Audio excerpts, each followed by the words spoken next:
Brothers and sisters in Christ, today's scriptures speak about a virtue that is both so central to our Christian life and yet so easily misunderstood: faith. In our first reading, the prophet Habakkuk cries out in frustration, "How, O Lord, I cry for help, but you do not listen." He is surrounded by violence, injustice, and destruction, and cannot understand God's silence. It is a cry that feels very modern. We too see injustice in the world, innocent lives lost in war, families broken by addiction, children facing hunger. Even in our own neighborhoods, how often do we echo the prophet? Where is God when it hurts? A story is told of a girl named Little Bianca. Little Bianca's mother was sick, and so when she went to the hospital, it was discovered that she had a tumor growing in her stomach. This was a sad situation for the family because they didn't have the means to procure a surgery. And so when little Bianca was coming back from school, she heard the father telling a friend, "What is happening to my wife needs a miracle." Little Bianca thought the miracle was a name of a prescription. So she had $3 with her.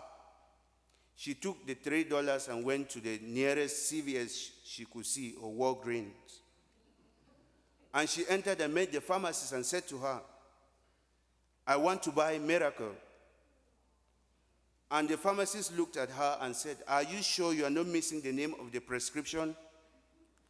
And she insisted, "My dad said my mother needs a miracle." And so a doctor who was a friend to the pharmacist happened to be visiting, as God will have it. And the doctor saw little Bianca standing there with tears. And the doctor came to her and asked her, "What is happening?" Little Bianca narrated the story. The doctor followed little Bianca and saw the mother and did the surgery for free. After the surgery was done and they came back home, little Bianca still asked the doctor, "Was my $3 able to buy Miracle, or how much do I still owe you?" The doctor responded, "Your $3 got a miracle for your mom." Why am I sharing this story? The $3 of little Bianca were not just mere money. Her faith was in that money, and that is what made the miracle happen.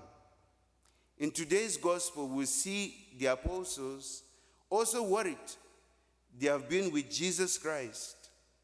And if we were to follow the beginning of the scriptures we just heard today, Jesus has been rebuking the Pharisees. He has been talking about scandal. And when the apostles heard this, they asked him, "This is too much for us. Increase our faith." And Jesus simply tells them, if you had faith like a mustard seed, you could tell to this mulberry tree, uproot yourself and plant yourself in the sea, and it will obey you. We have to notice that the mulberry tree does not grow in the sea. It does not grow in the sea. Why? Because it cannot withstand salt water. It's going to die. And so Jesus comparing or telling the apostles that they have to have faith, that was going to happen, is something we have to consider for our own lives as followers of Christ. What is Jesus teaching us today about faith? Our faith is not about quantity. Our faith is about quality and authenticity. If we look at little Bianca's faith, we have a lot to learn from her. Her faith was not all about the quality or the quantity that she showed us, but she was trustful. She believed that was going to happen, and it happened. Sometimes in our lives too, we ask the same questions. Where is God when this is happening to me? Where is God in the midst of struggles? Where is God when I cannot foot my rent or family meals? We have to have faith in God. The little we have to appreciate it and to thank God for it. The apostles, they knew what this meant for them, as they were going to be commissioned by Christ himself to talk about their faith to others. They knew that for you to be able to talk about faith to other people, you too had to be a person of faith. In today's second reading, we hear Paul reminding Timothy of the truth, to fan into flame the gift of God that he has received. For God did not give us a spirit of cowardice, but of power and love and self-control. Our faith is like a fire. It can die out if untended, but even a small spark can become a blazing flame if we keep feeding it. Faith is not a fragile possession to lock away in fear. It is a flame to be stirred, strengthened, and brought to life. Like any flame, it needs to be fed through prayer, through the Eucharist, through service, and through the daily choice to trust God in both joys and trials. My brothers and sisters, there are three things we learn from today's scriptures. The first is to be patient in prayer. Like Habakkuk, we must be willing to wait on God's timing.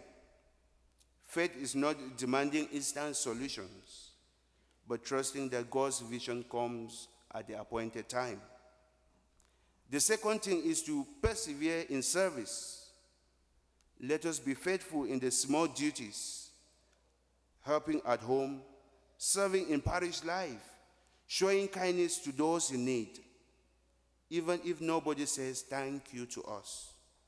For as Jesus says, we are servants doing our duty for the Lord who has loved us first. The last thing we learn is to be courageous in witness. Paul reminds Timothy to guard the faith with courage.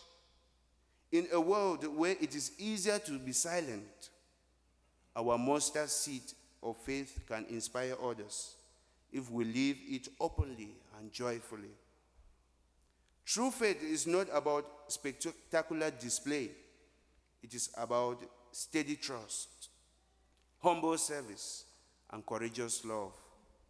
So today, let us place that mustard seed we carry, however small, into Christ's hands, because in his hands, even the smallest seed of trust becomes a tree that no storm can uproot. The Eucharist we received is our food of faith. Here we are reminded that God's promises never fails. Let us therefore approach with open hearts, whispering like simple yet powerful prayers. Lord, increase our faith.